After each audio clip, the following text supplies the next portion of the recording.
약속을 실현하기 위한 연합이란 제목으로 하나님 말씀을 함께 나누겠습니다. 지난주에 살펴보았습니다만 이스라엘 백성들이 정복을 목전에 두고 있었는데 엎친 데 덮친 격으로 이 여호수아의 종 모세가 이제 죽는 일을 겪었습니다. 그래서 이 일로 모두가 두려움에 사로잡혀 있을 때 하나님은 모세의 비서인 여호수아에게 직접 찾아가서 말씀을 해주십니다. 두려워하지 말라, 그리고 놀라지 말라. 내가 이 땅을 너희에게 줄 것이다. 그리고 내가 너희와 항상 함께 할 것이다. 이렇게 하나님께서 용기를 북돋아 주셨습니다. 자, 이제 그러고 나서 여호수아가 한 행동 그리고 선포가 오늘의 본문의 말씀입니다. 우리 10절에서 11절 같이 읽으실게요. 시작. 그리하여 여호수아가 백성들의 지휘관들에게 명령했습니다. 진영으로 가서 백성들에게 명령하라. 너희 양식을 준비하라. 이제부터 3일 안에 너희가 여기에서 요단강을 건너 너희 하나님 여호와께서 너희에게 유산으로 주시는 땅으로 들어가 차지할 것이다. 아멘. 자, 먼저 10절에 보니까 여호수아가 백성들의 리더들에게 명령했습니다. 이렇게 기록이 되어 있습니다. 자, 믿음은 용기를 낳고 용기는 전염된다는 거죠. 자, 강하고 담대하라, 두려워하지 마라. 내가 너희와 항상 함께 할 것이다. 라는 약속의 말씀을 여호수아가 믿음으로 굳게 잡으니까 이제 그 약속의 말씀을 붙잡음을 통해서 여호수아가 각성이 된 겁니다. 그리고 이제 오늘 지파의 리더들에게 담대하게 이 선포를 할 수 있었던 것이죠. 그래서 오늘 명령할 수 있는 힘이 거기서 생겼다라는 거죠. 어디서요? 말씀을 받은 것, 그리고 말씀을 확신하는 것. 우리가 말씀을 받은 자는요, 가만히 있을 수가 없습니다. 자, 그렇게 말씀에 반응하면 역사가 일어납니다. 그리고 그 말씀이 두루 퍼질 때 공동체도 함께 반응하여 역동이 일어난다는 거예요. 그래서 그 역동을 거꾸로 하면 뭐가 됩니까? 동력이 된다라는 거죠. 자, 저와 여러분이 말씀에 반응하는 삶을 살게 되기를 예수님의 이름으로 축원드립니다. 그래서 역동적으로 반응하십시오. 그럴 때 동력이 일어나기를 예수님의 이름으로 소망합니다. 가만히 있지 말고요. 말씀을 따라 움직이고 선포하게 되기를 주님의 이름으로 축원드립니다. 그래서 저와 여러분의 말씀에 대한 반응이 다른 사람들을 두려움에서 용기로 유턴하게 되는 그런 결과를 낳게 되는 축복의 통로가 되기를 예수님의 이름으로 축원을 드립니다. 자, 이스라엘 민족들에게 지금 요단을 건너는 일은 일단 제일 중요한 사명이었습니다. 왜요? 강을 건너야 약속의 땅을 만날 수 있기 때문인 것이죠. 그리고 그 땅에 도착해야 비로소 땅을 분배받을 수 있었기 때문입니다. 자, 그런데 여러분 생각해 보십시오. 강을 건너는 일이 쉽겠습니까? 어렵겠습니까? 대단히 어려운 일이죠. 왜냐하면 아낙 자손이요, 대단한 자손이라고 말씀드렸어요. 보통 자손이 아닙니다. 그 자손들이 땅을 그냥 내줄 리가 있겠습니까? 철옹성을 쌓고 있는데, 그렇죠? 철옹성을 쌓고 있다는 것은 무슨 의미입니까? 절대 안 뺏기리라. 그런 아주 국가적인 다짐이에요. 자, 여러분, 우리가 거꾸로 생각해 보면 가나안 입장에서 볼 때는 우리는 그렇다 치고 이스라엘 백성은 그렇다 치고 가나안 입장에서 보면 이 일이 얼마나 황당한 일이겠어요. 그렇죠? 자, 여러분이 믿음과 소망을 가지고 소양강에서 제일 유명하다는 닭갈비집을 찾아가가지고, 이게 비유예요. 실제로 찾아가지 마시기 바랍니다. 어젯밤 이 가게를 하나님께서 나에게 주시기로 했어. 오늘 내로 가게를 넘겨주시오. 그러면 내 입장은 그렇다 치고, 여러분 이 말을 듣는 사람 입장은 얼마나 황당하겠어요. 그죠? 신고가 들어오거나 정신병원 차가 오거나 아니면 멱살을 잡힐 것이죠. 자, 안악 자손의 입장에서 보면 지금 그런 상황입니다. 그러니 여러분 이게 쉬운 일이 아니다라는 것이죠. 자, 우리도 그렇습니다. 우리가 어떤 일을 시작을 할 때 시작에 대한 두려움이 누구에게나 있어요. 특별히 큰 일일수록 더 큰 두려움이 우리에게 임합니다. 그러면서 우리는 이렇게 질문해요. 야, 이거 해낼 수 있을까? 극복할 수 있을까? 이런 수많은 자문자답이 우리를 힘들게 한다라는 것이죠. 자, 그럴 때 필요한 것은 뭔가 질문을 버리고 신뢰를 가지는 겁니다. 딱 이 차이예요. 그러니까 믿음의 사람은 딱 이 차이 하나밖에 없어요. 잘나서 그런 게 아니에요. 신뢰하기 때문에 차지할 수 있는 겁니다. 신뢰하기 때문에 나아갈 수 있다는 거죠. 여러분 12 정탐꾼의 태도를 기억하지 않습니까? 그렇죠? 신뢰가 없으면 현실 그대로 봅니다. 굉장히 이성적이에요. 좋아요. 그런 판단은. 이성적이니까. 그래서 이렇게 얘기해요. 오히려 우리가 그들의 법입니다. 라는 지극히 현실적이고 당연하고 이성적인 수준에 머뭅니다. 그런데 반대로 우리에게 믿음이 임하고 신뢰가 임하면 뭐라고 말합니까? 저들은 우리의 법입니다. 이렇게 선포하게 됩니다. 뭘로 해석한 거예요? 믿음으로 해석을 한 거예요. 바로 이 차이예요. 자, 약속을 신뢰하는 그 이상 그 이하도 아니에요. 그러니까 이것은 내 실력이 아니라 뭡니까? 믿음이다라는 것이 딱 거기서 갈라진다라는 거예요. 그러니 중요한 것은 두려움의 결과가 우리의 결과가 아니라 약속의 결과가 우리의 결과라는 사실을 날마다 인지하는 것이 필요하더라라는 것이죠. 여러분 3일을 굶은 사람이 진수성찬을 보면서 기겁하는 사람이 어디 있어요? 그죠? 우리 강아지가 강아지 껌을 얼마나 좋아합니까? 근데 강아지가 강아지 껌을 보고 소스라치게 놀라가지고 더 이상 이 집에서 못 살겠다 그러고 가출해버린 강아지가 어디 있어요? 50개고 60개고 주는 것마다 먹고 토하고 그러겠죠. 차이가 뭡니까? 믿음이 있으면 이렇게 되는 거예요. 저들이 우리의 밥입니다라고 말할 수 있는 거예요. 언제든지 가면 먹을 수 있습니다. 언제든지 하나님이 용기를 주시면 차지할 수 있습니다. 이런 차이예요. 그러니까 성격 차이도 아니고 기질 차이도 아니고 상처가 있고 없음의 차이도 아니고 인생의 경험의 적고 많음의 차이도 아닙니다. 딱 하나예요. 뭔가 신뢰하고 있는가? 신뢰하고 있지 않는가? 그 차이라는 거예요. 그 확신이 지파를 하나로 만드는 놀라운 결집 에너지가 되더라라는 것입니다. 자, 우리도 여호수아처럼 그리고 이스라엘 지파들처럼 그 신뢰의 에너지를 전달해 줄 수 있는 확신이 넘치는 성도가 되기를 예수님의 이름으로 선포합니다. 좌우에 계신 분들하고 이렇게 선포하겠습니다. 우리는 됩니다.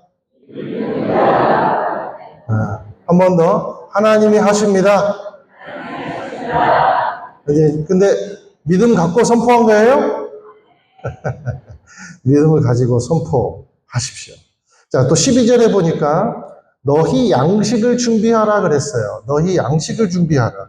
그러니까 이 말은 곧 있을 전쟁을 준비하라라는 의미도 있겠지만 영적인 의미로는 이제 만나에 의존하는 삶을 살지 말아라는 겁니다. 그 시대는 끝났다라는 거예요. 자, 노예의 땅 애굽에서 떠돌이의 삶을 살면서 신분이 노예로 있는 삶을 살면서 그렇게 밥 빌어 먹는 400년의 기간이 이제 끝났다는 거예요.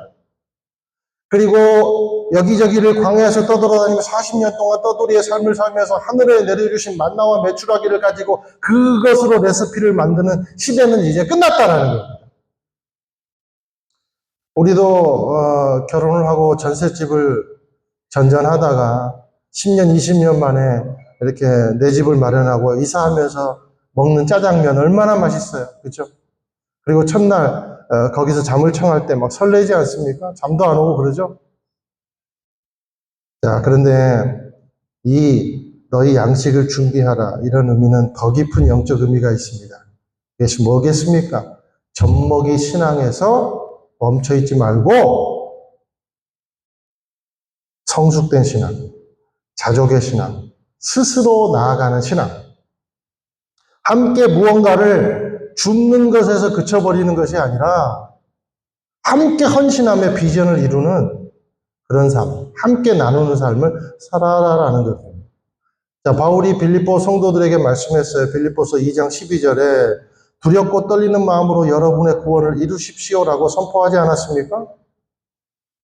이미 이루어진 구원을 하나씩 하나씩 경작하라라는 겁니다.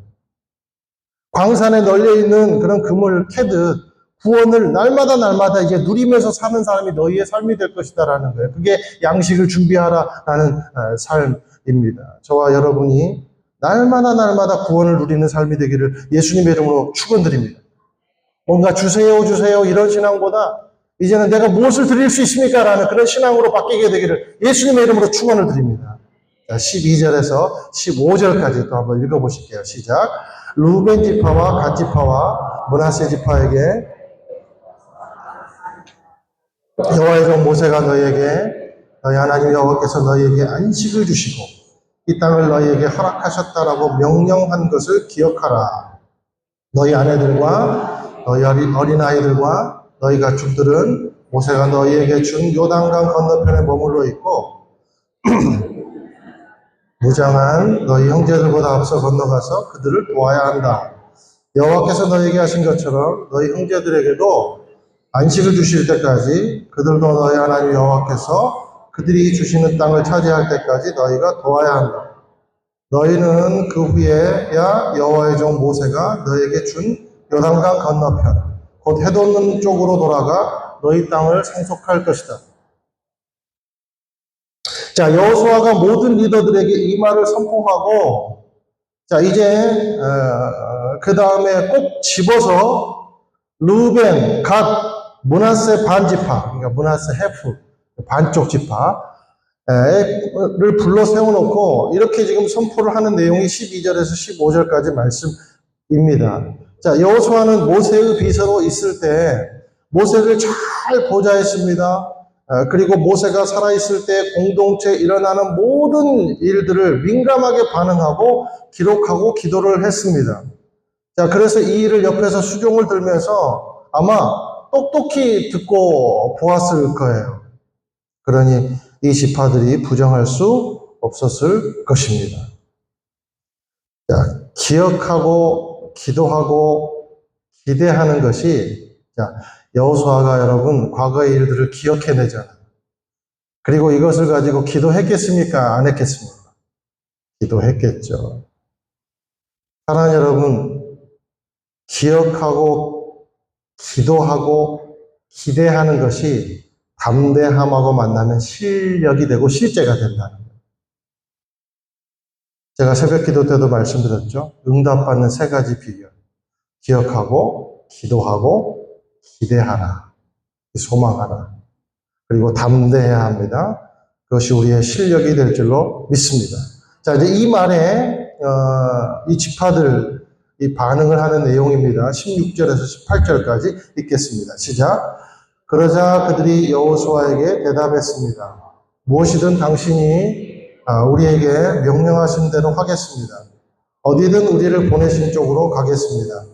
우리가 모든 일에 순종했듯이 당신에게도 귀 기울이겠습니다. 오직 하나님 여호와께서 모세와 함께 하신 것처럼 당신과도 함께 하시기를 빕니다. 누구든 당신 말을 거역하고 당신이 우리에게 명한 모든 것을 듣지 않으면 죽임을 당할 것입니다. 강하고 담대하십시오.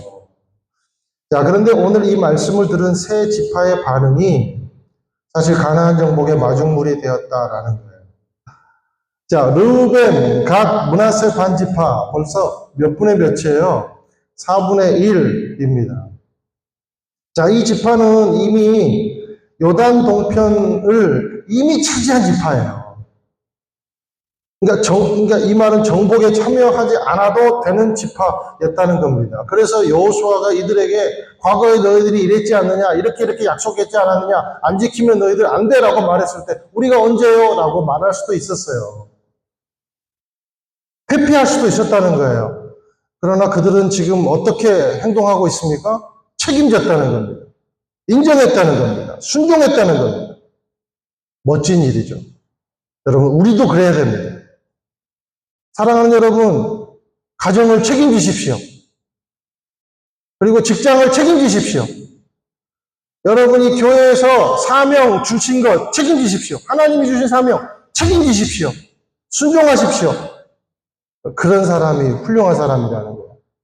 자, 이 르우벤, 갓, 므낫세 지파는 이 세 지파가 어떻게 보면 이스라엘판 안악자손들이에요. 이게 무슨 말인가? 12지파 중에서도요, 굉장히 싸움을 잘하는 지파예요. 전쟁 경험도 많고. 그래서 우리가 남자들끼리 뭐 이렇게 통하는 말 있잖아요. 만두기는 조심해야 된다. 무조건 피해야 된다. 그런 말 있잖아요. 그 막 어릴 때부터 레슬링 한 사람들 보면 귀가 막 없잖아요. 누워갖고. 그래서 그런 사람들 보면 피해라 이런 말이 있잖아요. 자, 이 지파가 좀 과장된 표현이지만 만두기 가진 사람들. 아주 싸움이 능한 지파들이에요. 이들이 빠지면 안 돼요. 그래서 모세도 아마 그 약속 받은 것 같아요. 자, 그래서 이들은 싸움을 잘하기 때문에 전리품도 평소에 전쟁할 때마다 많이 가지게 되고, 육식도 많이 가지게 되고, 배당도 많이 받게 되고, 그러니까 누구보다도 빨리 뭐가 필요하겠습니까? 땅이 필요한 거죠. 그리고 안주하는 마음이 든 거죠. 이제 더 이상 싸우기 싫다. 집에서 홈트만 하면서 지내고 싶다. 그런 사람들인 거죠. 그래서 요단을 건너지 않으려고 동편에 눌러 앉으려고 한 것입니다. 그런데 보세요. 자, 이런 그들이 하나님 앞과 여호수아 앞에서 충성을 맹세를 하니까 나머지 지파의 사람들이 보고 얼마나 도전을 받고 위로를 받겠어요.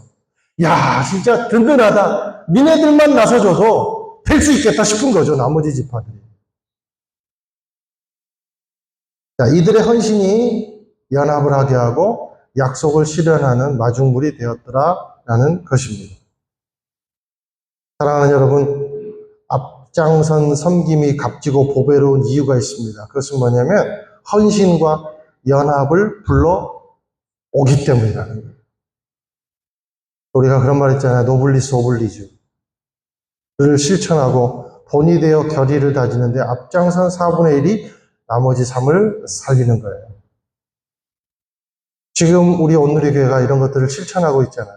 그게 여름 아우리치고, 그리고 원데이 아우리치고, 그리고 헌신이고. 나는 우리 춘천 세순교회가 정말 많은 가정들이 일어나서 이렇게 우리가 하나님께서 주신 그 약속의 말씀을 실현하며 나아갈 때 하나님의 뜻을 이루어드리는 교회가 되기를 예수님의 이름으로 축원드립니다. 이 생소한 사람들 뭐야 그러지 말고, 야, 나도 도전받아야지. 나도 저렇게 나아가야지. 나이를 불문하고 갈렙은요, 그 늙은 나이에 이산지를 내게 주셔서 했어요. 나이가 필요 없어요. 내 나이가 어때서? 그죠? 저와 여러분의 말과 행위가 하나님과 사람 앞에서 연합을 불러오는 행위가 되기를 주님의 이름으로 축원드립니다. 여러분이 연합의 행위들을 행동하고 섬기며 나아갈 때 다른 사람이 그거 보고 담대해질 거예요. 다른 사람이 그걸 보고 용기를 얻을 거예요. 일어서게 될 거예요. 에스더를 보세요. 왕비라는 위치 에너지를 섬김 에너지로 바꾸니까 한 나라가 살아나지 않습니까? 한 절기가 생겨버리지 않습니까? 물질, 땅. 이것은요, 누림이 아니라 드림으로 보게 됩니다. 그것이 실제적인 물질이 되었건, 달란트가 되었건, 어떤 헌신의 행동이 되었건, 드림으로 더 누리는 인생이 되어야 될 줄로 믿습니다. 여기 18절에 보니까 놀라운 말씀이 나와요. 맨 마지막 보세요. 자, 이들의 입에서 누가 한 말을 지금 하고 있어요? 마지막 절에. 강하고 담대하십시오. 여기 누가 한 말이에요? 하나님이 한 말이에요. 야, 저는 이 말씀 보면서 굉장히 여호수아가 얼마나 깜짝 놀라고 위로를 받았을까 생각을 해봤어요. 여호수아가 이 말씀, 이거 하나님이 한 말인데? 아마도, 야, 하나님이 진짜 이렇게 응답을 곳곳에 확신시켜 주시는구나. 라고 아마 여호수아가 느끼지 않을까 생각을 해봤어요. 저와 여러분이 하나님을 의지하고 약속을 믿고 담대하게 나아갈 때 곳곳에서 사람들의 입술을 통해서 또 열매들을 통해서 야, 하나님이 응답하고 계시는구나. 하나님이 말씀하고 계시는구나. 지금 하나님이 하고 계시는구나. 라는 것을 인정하게 되기를 예수님의 이름으로 축원드립니다. 또 그런 일들이 많이 일어나게 되기를 예수님의 이름으로 축원드립니다. 자, 이제 오늘 마지막으로 본문에 안식이라는 말이 2번이 언급되고 있어요. 13절하고 15절에 언급이 되고 있습니다. 제가 너희에게 안식을 주시고 이렇게 13절은 기록이 되어 있고요. 15절에 보니까 너희 형제들에게도 안식을 주실 때까지 이렇게 두 번이 언급되고 있습니다. 자, 이것에 대한 영적 이유가 뭘까? 교훈이 뭘까? 무슨 의미입니까? 결국 너희들은 세상 나라들처럼 약탈과 쟁취가 목적이 아니라 하나님의 나라를 바라보는 것, 그리고 하나님과 함께 안식하는 것이 목적이다. 사람들은 경쟁이나 성공이나 쟁취를 맹렬히 추구하다 보면 이웃의 것을 탐하게 됩니다. 그리고 이웃에게 폭력을 행사하게 됩니다. 그러므로 그리스도인들에게 있어서 정복의 목표는 뭐가 되어야 됩니까? 섬김이 되어야 된다는 거죠. 안식이 되어야 된다는 거죠. 그러니까 쟁취가 아니라 변혁하는 겁니다. 그리고 변혁을 넘어서 중생하는 겁니다. 뭐예요? 거듭난 삶, 동행하는 삶. 그러니까 안식을 사는 것이 우리의 궁극적인 목표라는 거예요. 그것이 가나안 땅에서 너희들이 진짜로 행하여야 될 일이다 라는 것이죠. 자, 그걸 또 보니까 안식을 주시고 그랬어요. 그리고 주실 때까지 그랬어요. 그러니까 안식의 주체는 누구입니까? 안식을 주시는 주체는 누구예요? 누구와 함께 해야 된다는 거예요? 하나님과 함께 해야 된다는 거예요. 그게 안식이라는 겁니다. 안식은 정치하는 것이 아니라 안식은 주시는 거라는 거예요. 우리 안식의 주체는 누구입니까? 평안을 너에게 주노라. 예수님이시죠. 그러니 이 말은 너희들은 받는 쪽이지 스스로 쟁취하는 쪽이 아님을 기억하라는 거예요. 하나님이 주시는 선물을 받는 쪽에 자리하는 존재이지 우리 스스로 만들 수 있는 존재가 아니더라는 거예요. 너희들이 싸워서 이기는 것이 절대 아니라는 거예요. 그것을 뭘 통해 알아라는 겁니까? 안식할 때 알아라는 겁니다. 이것을 인정하는 것이 안식의 정신이에요. 그러니 우리는 관성처럼 주도자가 되려는 습관을 멈춰야 됩니다. 어디를 가든 무슨 일을 하든지. 그러면 안식이 없어요. 실제로 여러분 이 이스라엘 민족이 아무리 모세도 뛰어나고 여호수아도 뛰어나지만 여러분 가나안 땅을 완전하게 정복했을까요? 안 했을까요? 가나안 땅을 완전하게 정복하지 못했습니다. 지난주에 한 예로 들면 지난주에 하나님께서 유프라테스 강까지 준다 그랬잖아요. 이스라엘 민족 그거 밟지 못했어요. 왜 그랬을까? 저는 이렇게 묵상해 봤어요. 안식을 잃어버렸기 때문에. 열심히 싸우되 우리는 받는 사람에 불과하다는 인식이 없고 자기 주도적으로 욕심대로 정욕대로 눈에 좋아 보이는 대로 그렇게 자기가 주도가 되니까 가나안 땅의 음란한 문화들 뛰어난 문화들이 너무 좋아 보이고 야 이건 못 버리겠다 이건 남겨놓자 이렇게 잔여물 때문에 그것 때문에 차지하지 못한 땅들이 많았다라는 겁니다. 안식의 의미를 잃어버린 거죠.